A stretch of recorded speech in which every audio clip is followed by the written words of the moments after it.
ওম শান্তি 17 আগষ্ট 2020 সাকাৰ মুৰলী আজি বাবাই আমাক বিশেষকৈ জ্ঞান মাৰ্গ আৰু ভক্তি মাৰ্গৰ কথা কৈছে। জ্ঞান মাৰ্গত শিৱ বাবাই আহি আমাক পঢ়াই আমাক লক্ষ্য উদ্দেশ্য দিয়ে। নেক্সট বাবাই আমাক কৈছে আমি সদায় সত্য সংগ কৰিব লাগে। সত্য এই পৃথিৱীত এজনী আছে শিৱ বাবা। সেইকাৰণে ভগৱানক গড ইজ ট্ৰুথ বুলি কোৱা হয়, সত্যই ভগৱান। আজি মুৰলী হেডিং মৰমৰ সন্তানসকল, জ্ঞানৰ সাগৰ পিতা আহিছে জ্ঞান বৰশী এই ধৰণীক সেউজী কৰি তুলিবলৈ।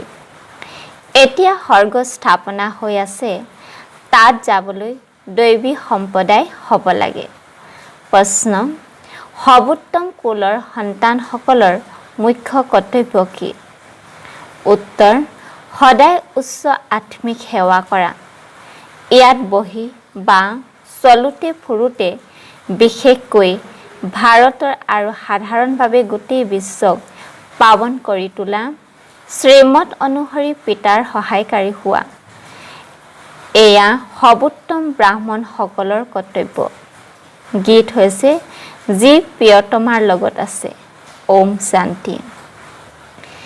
অতি মৰমৰ আত্মিক সন্তানসকলক আত্মিক পিতাই বুজাই আছে।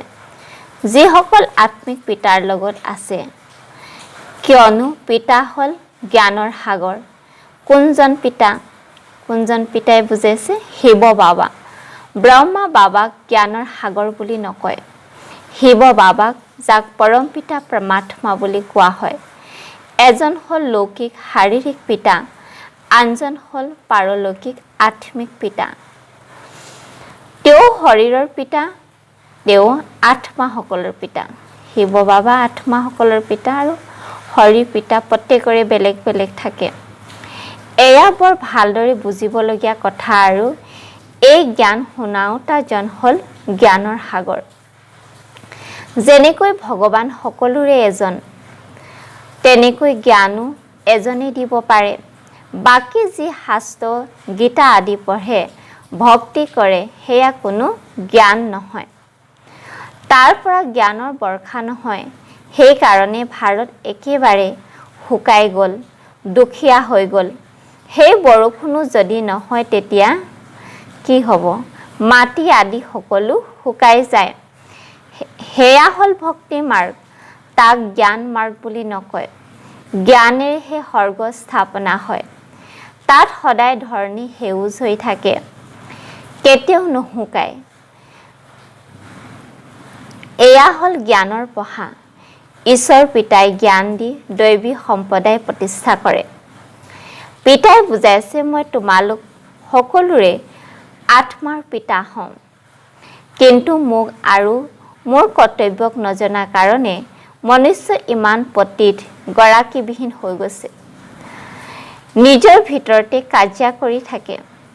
ঘৰত পিতা নাথাকিলে সন্তানসকলে কাজিয়া কৰিলে তেতিয়া কয় নহয় যে তোমালোকৰ পিতা আছেনে নাই। এই সময়ত গোটেই জগতে পিতাক নাজানে। নজনা কাৰণে ইমান দুৰ্গতি হৈছে। জানিলে সদ্গতি হয়। সকলোৰে সদ্গতি দাতা এজন, তেওঁক বাবা বুলি কোৱা হয়, কাৰণ তেওঁ আত্মাৰ পিতা, সেইকাৰণে বাবা বুলি কোৱা হয়। তেওঁৰ নাম শিৱ হয়। তেওঁৰ নাম কেতিয়াও সলনি হ'ব নোৱাৰে। যেতিয়া সন্যাস কৰে তেতিয়া নাম সলনি হয়। বিয়া হ'লেও কুমাৰী নাম সলনি হয়। এইটো নিয়ম ইয়াত অৰ্থাৎ ভাৰতত আছে। বাহিৰত এনেকুৱা নহয়। এয়া শিৱ বাবা সকলোৰে মাতা পিতা হয়। গায়নো কৰে তুমিয়েই মাতা পিতা, বন্ধু সখা তুমি। ভাৰততে আবাহন কৰে, তোমাৰ কৃপাতে অপাৰ সুখ পাওঁ। এনেকুৱা নহয় যে ভক্তি মাৰ্গত ভগৱানে কৃপা কৰি আহিছে। নহয়, ভক্তি মাৰ্গত অপাৰ সুখ নাই। সন্তানসকলে জানে স্বৰ্গত বহুত সুখ আছে। সেইখন নতুন সৃষ্টি, পুৰণি সৃষ্টিত দুখেই হয়।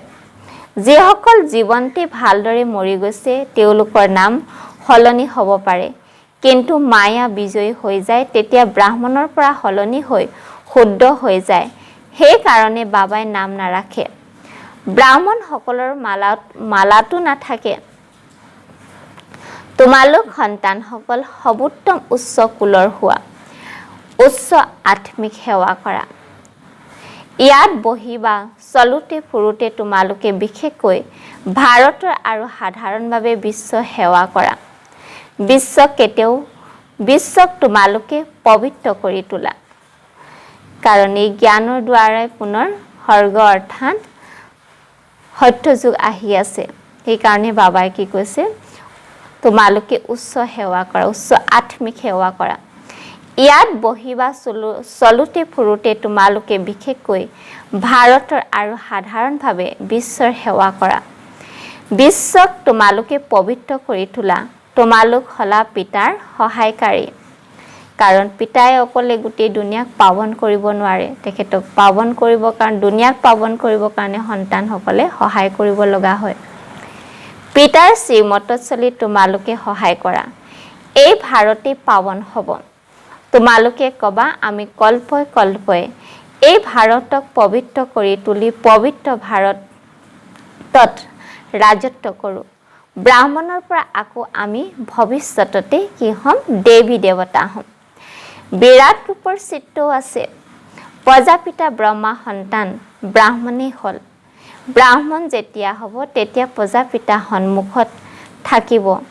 এতিয়া তোমালোক সন্মুখত আছা। তোমালোকে প্ৰত্যেকেই নিজক প্ৰজাপিতা ব্ৰহ্মা সন্তান বুলি ভাবা। এইটো হৈছে যুক্তি। সন্তান বুলি ভাবিলে ভাই ভনী হৈ যায়। ভাই ভনী কেতিয়াও কুদৃষ্টিত থকা উচিত নহয়। এতিয়া পিতাই অধ্যাদেশ জাৰি কৰে যে তোমালোকে 63 জনম পতিত হৈ থাকিলা। এতিয়া পাৱন সৃষ্টি স্বৰ্গলৈ যাব বিচৰা যদি পবিত্ৰ হোৱা। তালৈ পতিত আত্মা যাব নোৱাৰে। সেইকাৰণে মোক বেহদৰ পিতাক তোমালোকে আবাহন কৰা। এই আত্মাই হৰিৰ দ্বাৰা কথা পাতে।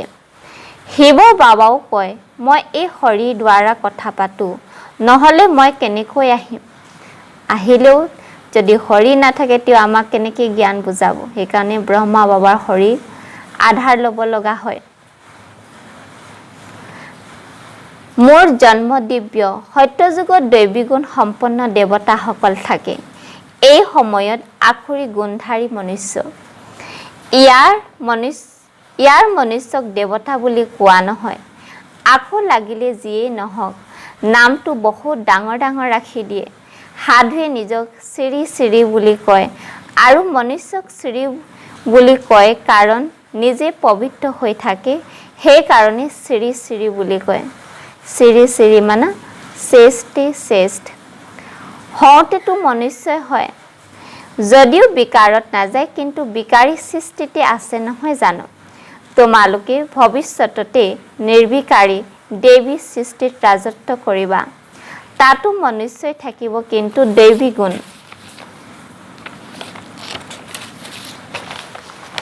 সম্পন্ন হ'ব। এই সময়ত মনুষ্য আচুৰি গুণধাৰী পতিত হয়। গুৰু নানকেও কৈছে, ঈশ্বৰে মলিন কাপোৰ পৰিষ্কাৰ কৰে। গুৰু নানকেও পিতাৰ মহিমা কৰে। এতিয়া পিতা আহিছে স্থাপনা আৰু বিনাশ কৰাবলৈ। আৰু অন্য যিসকল ধৰ্ম প্ৰতিষ্ঠাপক আছে তেওঁলোকে কেৱল ধৰ্মহে প্ৰতিষ্ঠা কৰে, অন্য ধৰ্ম বিনাশ নকৰে। তেওঁলোকৰতো বৃদ্ধি হৈ গৈ থাকে। এতিয়া পিতাই বৃদ্ধি হোৱাটো বন্ধ কৰে। এক ধৰ্ম প্ৰতিষ্ঠা আৰু অনেক ধৰ্ম বিনাশ কৰাই দিয়ে। ড্ৰামা অনুসাৰে এয়াই হ'ব। পিতাই কয়, মই আদি সনাতন দেৱী দেৱতা ধৰ্ম প্ৰতিষ্ঠা কৰোঁ, যাৰ বাবে তোমালোকক পঢ়াই আছোঁ। সত্যযুগত অনেক ধৰ্মই নাথাকে, মাত্ৰ এটাই ধৰ্ম থাকে, আদি সনাতন দেৱী দেৱতা ধৰ্ম। ড্ৰামাত এই সকলো উভতি যোৱাটো নিৰ্ধাৰিত হৈ আছে। এই বিনাশক কোনেও বাধা দিব নোৱাৰে। বিশ্বত শান্তি তেতিয়াহে হয় যেতিয়া বিনাশ হ'ব। কাৰণ দুনিয়াখন যেতিয়া পৰিৱৰ্তন হ'ব তেতিয়াহে, নতুন দুনিয়া আহিলেহে বিশ্বত শান্তি হ'ব। এই যুদ্ধ দ্বাৰা স্বৰ্গ দুৱাৰ মুকলি হয়। এইটো তোমালোকে লিখিব পাৰা যে মহাভাৰতৰ যুদ্ধ কল্প আগতেও লাগিছিল। তোমালোকে প্ৰদৰ্শনী উদ্ঘাটন কৰোৱা তেতিয়া এনেকৈ লিখিবা, পিতা পৰম ধামৰ পৰা আহিছে হেভেন উদ্ঘাটন কৰিবলৈ। পিতাই কয়, মই হেভেনলি গড ফাদাৰ, হেভেনৰ উদ্ঘাটন কৰিবলৈ আহিছোঁ, স্বৰ্গবাসী কৰি তুলিবলৈ সন্তানসকলৰ সহায় লওঁ। ইমান অনেক আত্মাক নহ'লে কোনে পবিত্ৰ কৰিব? অনেক আত্মা আছে, বিশ্বত কিমান কোটি কোটি আত্মা আছে। ঘৰে ঘৰে তোমালোকে এইটো বুজাব পাৰা, ভাৰতবাসী তোমালোক হতু প্ৰধান আছিলা, পুনৰ 84 জন্ম পাছত তমু প্ৰধান হৈছা। এতিয়া পুনৰ হতু প্ৰধান হোৱা মন মনাভ হ'ব। এনেকৈ নকবা যে আমি শাস্ত্ৰ আদিক নামানো। কোৱা শাস্ত্ৰ আৰু ভক্তি মাৰ্গটো আমি মানিছিলোঁ, কিন্তু এতিয়া ভক্তি মাৰ্গৰ ৰাতিপুৱা হয়। আমিও আগতে শাস্ত্ৰ পঢ়িছিলোঁ, কিন্তু এতিয়া বাবাই কি কৈছে, আমাৰ এতিয়া ভক্তি মাৰ্গৰ ৰাতিপুৱা হৈছে, অৰ্থাৎ ভক্তি ক্ৰছ কৰি আমি জ্ঞান পাইছোঁ। জ্ঞানৰে দিন আৰম্ভ হয়। পিতা আহিছে সদগতি কৰিবলৈ। বুজাবৰ বাবে বহুত যুক্তি লাগে। কোনোবাই ভালদৰে ধাৰণা কৰে, কোনোবাই কমকৈ কৰে। প্ৰদৰ্শনীটো যিসকল ভাল ভাল সন্তান আছে তেওঁলোকে ভালকৈ বুজায়। যেনেকৈ পিতা শিক্ষক হ'লে তেন্তে সন্তানো শিক্ষক হ'বলগীয়া হয়। গায়নো কৰা হয়।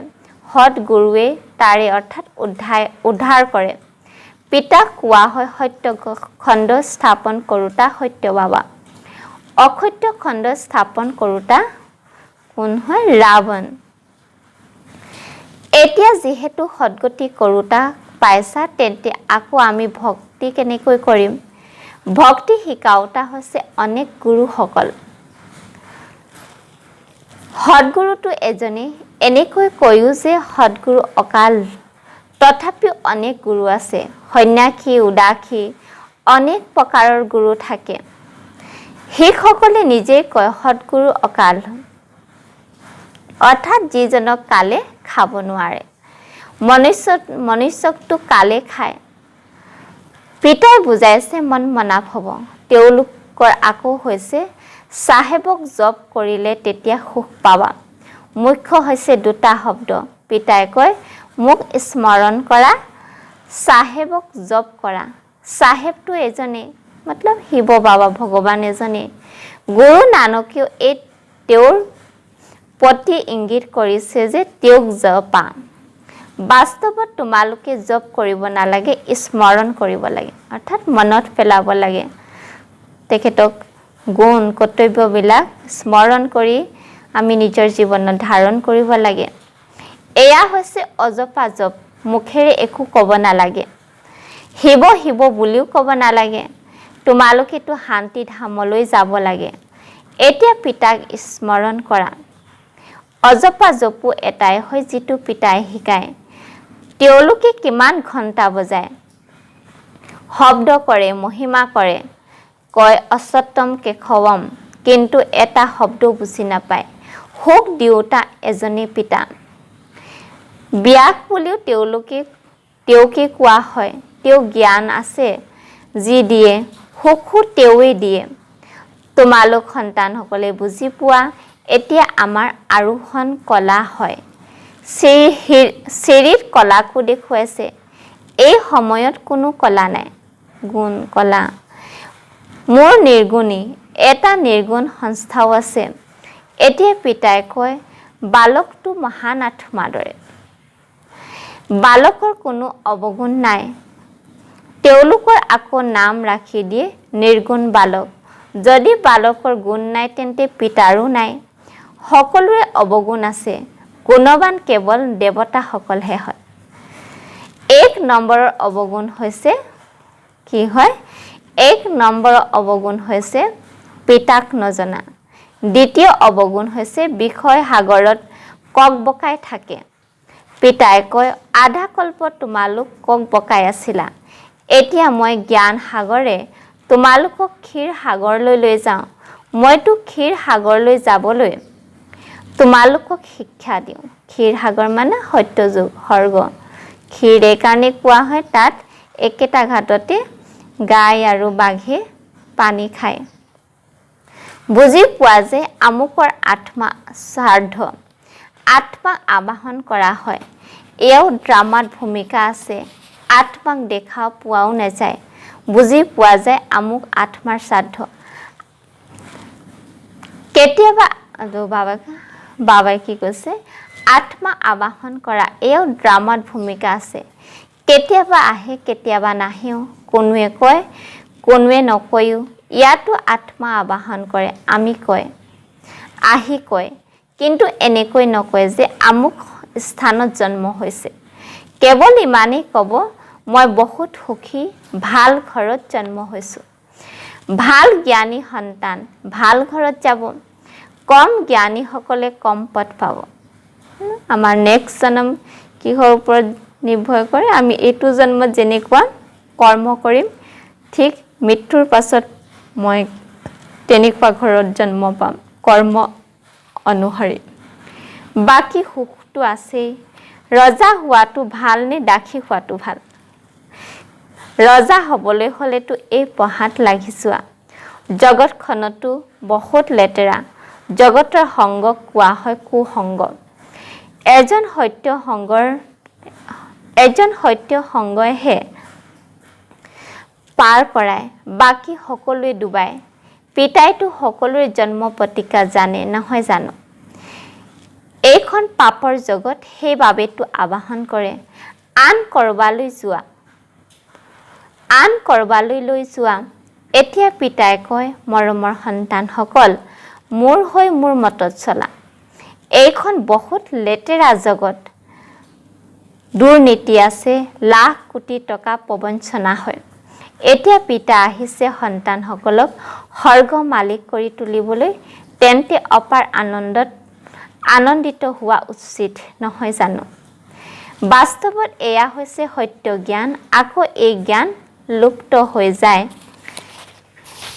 এতিয়া তোমালোকৰ এই জ্ঞান আছে, আকৌ পৰৱৰ্তী জন্ম ল'লে জ্ঞান সমাপ্ত হৈ যাব।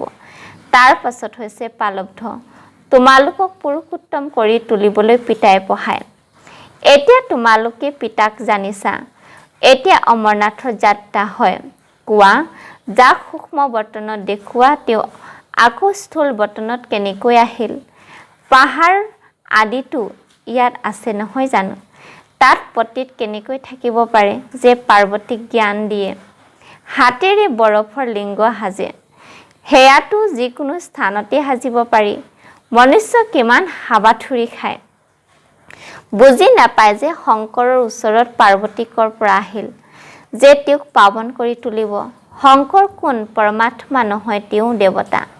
সেইকাৰণে কয় ন, ব্ৰহ্মা দেৱতাই নম, বিষ্ণু দেৱতাই নম, শংকৰ দেৱতাই নম, শিৱ পৰম পিতা পৰমাত্মাই নম। শিৱ হৈছে পৰমাত্মা, শংকৰ হৈছে দেৱতা।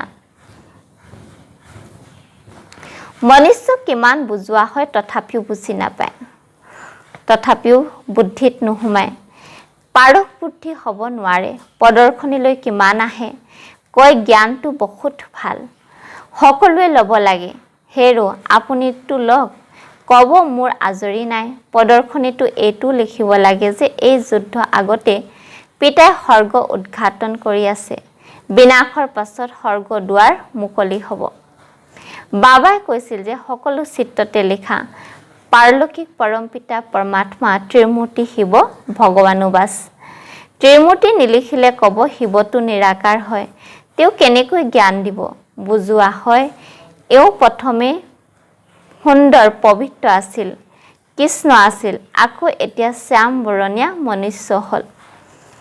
অৰ্থাৎ শ্ৰীকৃষ্ণ আত্মা সত্য যুগত পবিত্ৰ হয় আৰু জন্ম লৈ যেতিয়া কলি যুগত আহে সম্পূৰ্ণ পতিত বনে, সেইকাৰণে তেওঁক শ্যাম বৰণীয়া কৃষ্ণ বুলি কোৱা হয়। এতিয়া তোমালোকক মনুষ্যৰ পৰা দেৱতা কৰি তোলে, আকৌ বুৰঞ্জী পুনৰাবৃত্তি হ'ব। গায়নো আছে, মনুষ্যৰ পৰা দেৱতা কৰি তুলিবলৈ ঈশ্বৰৰ সময় নালাগে। আকৌ চিৰি নামি মনুষ্য হয়, আকৌ পিতা আহি দেৱতা কৰি তোলে।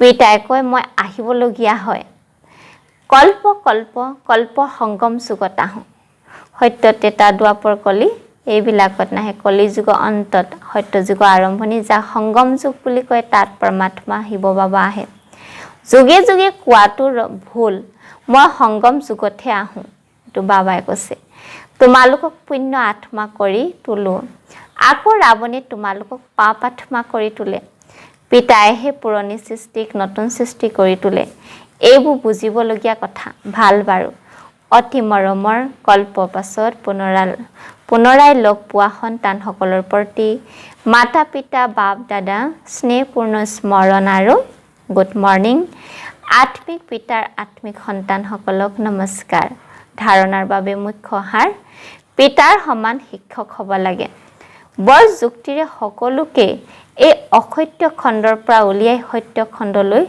লৈ যোৱা লায়ক কৰি তুলিব লাগে অৰ্থাৎ যোগ্য কৰি তুলিব লাগে 2 নম্বৰত আছে জগতৰ সংগ হৈছে কুসংগ সেয়েহে কুসংগৰ পৰা আঁতৰি এজন সত্য সংগ ল'ব লাগে উচ্চ পদৰ কাৰণে এই পঢ়াত লাগি যাব লাগে এজন পিতাৰ মততহে চলিব লাগে বৰদান সন্তুষ্টি দ্বাৰা সকলোৰে প্ৰশংসা প্ৰাপ্ত কৰোঁতা প্ৰসন্নচিত হোৱা সন্তুষ্টিৰ চিন প্ৰত্যক্ষ ৰূপত প্ৰসন্নতা দেখা পোৱা যাব যিজন ব্যক্তি সদায় সন্তুষ্ট হৈ থাকে তেওঁ চেহেৰাত কি দেখিব পোৱা যায় প্ৰসন্নতা তেখেতৰ চেহেৰা সদায় খিলা হোৱা হৈ থাকে আৰু যি সদায় সন্তুষ্ট বা প্ৰসন্ন হৈ থাকে তেওঁক প্ৰত্যেকে নিশ্চয় প্ৰশংসা কৰে গতিকে প্ৰশংসা প্ৰসন্নতা দ্বাৰা প্ৰাপ্ত কৰিব পৰা সেইবাবে সদায় সন্তুষ্ট আৰু প্ৰসন্ন হৈ থকাৰ বিশেষ বৰদান